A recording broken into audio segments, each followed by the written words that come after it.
Good afternoon. I'm hoping I can go after lunch, music, dogs, and kids, and still energize you all. I'm going to use my notes, and I'm going to try to be as interactive as possible. My name is Anthony Smith from Louisville, Kentucky. I'm actually here holding it down for the Network Center for Community Change organization that I work for.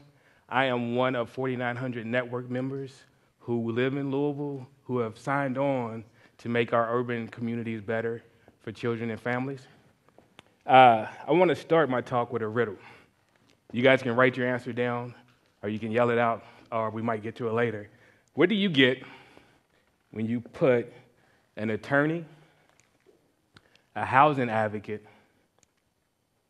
a geographer, and a community organizer in a car together for 6 hours?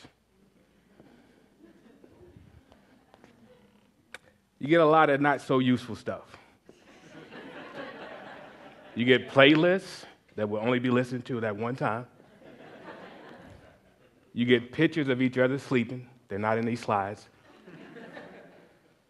You get stories that only the four of you all can share and enjoy and know the meaning of those stories. But you also get the foundation of a great idea that we are now calling community engagement mapping. Now, community engagement mapping is not a new concept. Folks have been mapping our communities forever. What was new and cool and exciting for us was adding the word engagement to the mix. Not because it was our idea, but because we knew that adding community engagement into the mix would take our work in community to a deeper level. It would connect us tighter to the community. We would learn more about the community, and we would do better work because of that. Now, I bet you guys are still wondering why the four of us was in the car together. We were actually leaving Cleveland, coming back from a vacant properties conference. We had learned a lot of new stuff. We were full of energy, ideals, and we were excited to get back to Louisville to make some cool stuff happen.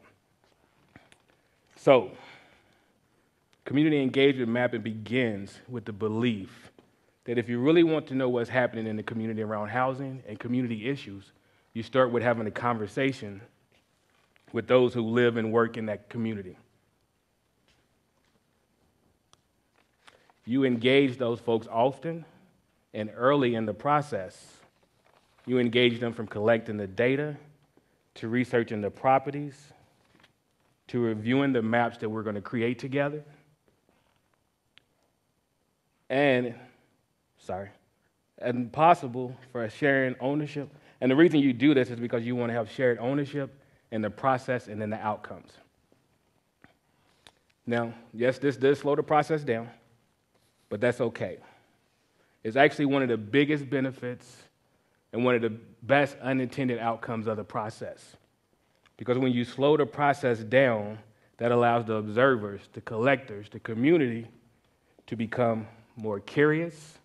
They're curious about each other. They're curious about their community. They're curious about who's coming into their neighborhood. It also allows to become an expert of their community. Folks begin to start seeing things that they never saw before, and they start sharing those stories, and they become experts in their community. It also allows them to share what they're learning with others. When you walk through a neighborhood and you find something new, you want to share that information with others. You want to go back and give that stuff to other folks and say, look what I saw from an old building that used to be whatever it used to be to this new building that's coming up. It also builds new relationships. Bringing new folks into your community, tying them together with folks who live there, you build new relationships, you build new bonds, and it allows new work to happen, new ideas to take place. It also allows the folks to become experts, not only about the process, but their community. You leave behind knowledge. You leave behind this community process that folks now can do on their own. They no longer need geographers, attorneys, housing advocates, and community organizers to do their work. They can do that work on their own. So, I've talked a lot about what the benefits of the process is. Let's talk a little bit about the process itself. Community engagement mapping always begins with a gathering. This first gathering is to share the ideal, is to get input from the community, is to create a plan of action. So we come together, we talk about this big ideal, we work together on what we want to do, and we create a plan of action to go out and do the work. So this plan includes setting the dates that we're going to go out together, where we're going to meet at, where we're going to walk, who's going to go, who's not going to go.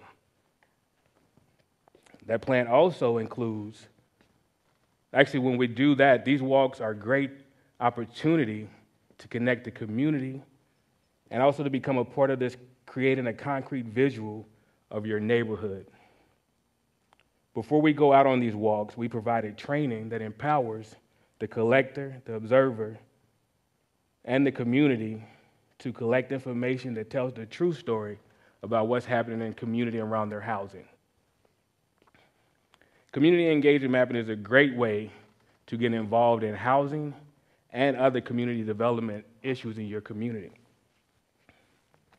After we've mapped each section, we always come back. We pull everybody back together to review what we've done.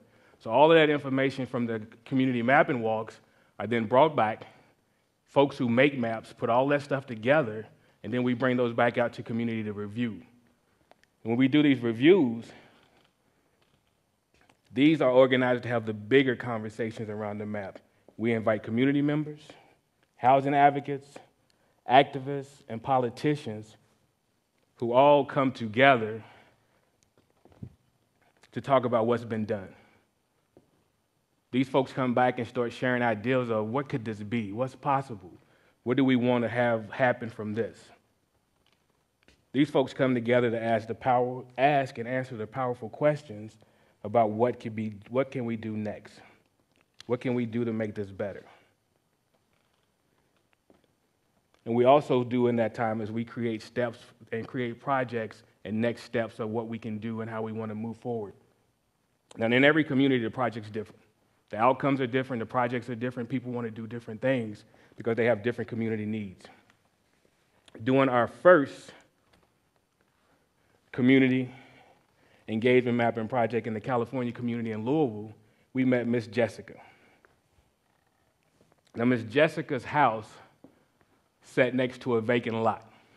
Not only was it a vacant lot, it was a vacant lot where they left the basement. So there was a huge uncovered hole next to her house. As you can imagine, Miss Jessica was not happy about this. Miss Jessica was not happy about living next to a basement without a house. Not only was it ugly, it was a community hazard. So with Jessica taking the lead, the network and Miss Jessica organized what we call a community pop-up event. We got right in front of the vacant property, gathered a lot of people to come out, and asked a simple question. What could this be? What would you like this to be? What could we turn this lot into? So at this community event, folks walked around, they talked to each other, they wrote their answer on flip charts. Some folks wanted a park. Some folks wanted a garden. Some folks wanted a new house to be put in the place of that. Miss Jessica just wanted to have a lot next to her to be safe. She wanted a place for her kids to play and for her kids and family to hang out. So armed with the community response and their support, Jessica and the network started making calls. We called on our public officials and started to hold them accountable for cleaning this lot and making it different. And with just a little effort and a little pushing, we were able to get that lot cleared, filled, and now, as you can see, it's ready to be used positively for other land use. Now, it's no longer an eyesore and can be put back into positive land use. This is what happened with the power of we. This is what can happen when we work together to make positive change happen in our communities. Now, I want to share a little video that we had created that gives a great overview of community engagement mapping And you can feel the energy of what's been happening in Louisville from this video.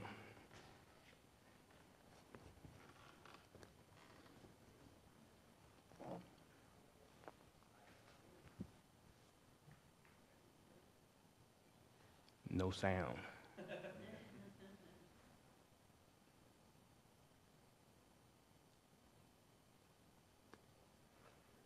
It worked yesterday.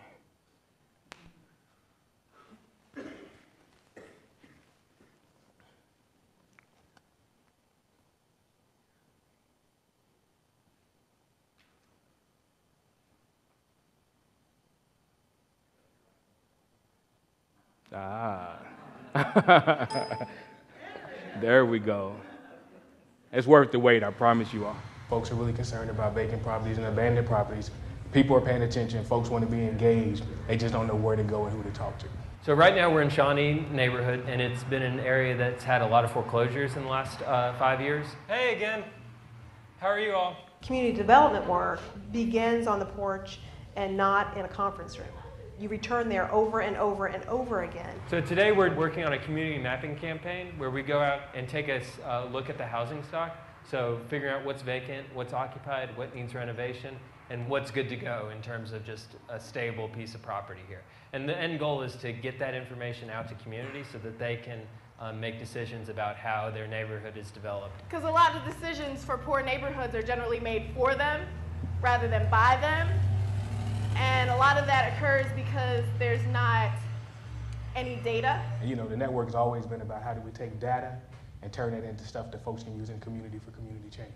We're getting the information I need to go forth to try to get federal dollars or state dollars or to get help from the city to make a difference and save this neighborhood. So the first thing we look at is occupancy. All right, this one looks occupied. They just need to get their newspaper. Then we want to look and see what are the indicators of vacancy, just boarding, lots of phone books dumping, some sort of electric tag. Green tag means they are paying their bill at one time. Have the utilities been shut off? Yellow means that there's no active account at the property. And then we want to look at the structure of the house. Oh, there's holes in the windows in the back. It's a huge drain when you wake up every day and walk outside and you see a vacant house right across the street from you. And it's kind of well, when is something going to happen? This is kind of empowering people to take ownership over that so that we can do something together. Next steps after the mapping is always to have community conversations. So we bring them back to the community, invite the folks who went out with us, have conversations around them, and then just see what can we do, what's the possibilities, what's out there, what can be done, and how can we all be a part of the conversation. Sitting around a table like this where you get people from different perspectives. The next step is to map again and then bring people back. A lot of these people we work with all the time, so this conversation will continue. We can all come together and come up with some solutions. Just, walking out of here, I have 3 meetings set up to do something based on what we talked about today. So that's the kind of thing that happens over and over and over again. So as you can see from that video, we are really trying our best to figure out all the different ways that we can pull folks together to have a conversation about what's going on in their community. We made this map, this video just for us to share when we went to a vacant properties conference a couple of months ago. It was picked up by the Fast Company, and from there, we had actually had about 15 hits. And after they shared it and tweeted it, we went up to over 800 hits in 48 hours. So it's really a hot video. We're really excited about the work that we're doing. We are in the process of creating a community engagement mapping institute so that others can come to Louisville and learn this process and get to gain that knowledge and energy. And I hope that this has inspired you all to make it a habit to always ride in cars with random folks. Use those ideals that you gain with those folks to go out and change your community. And thank you all and have a great day.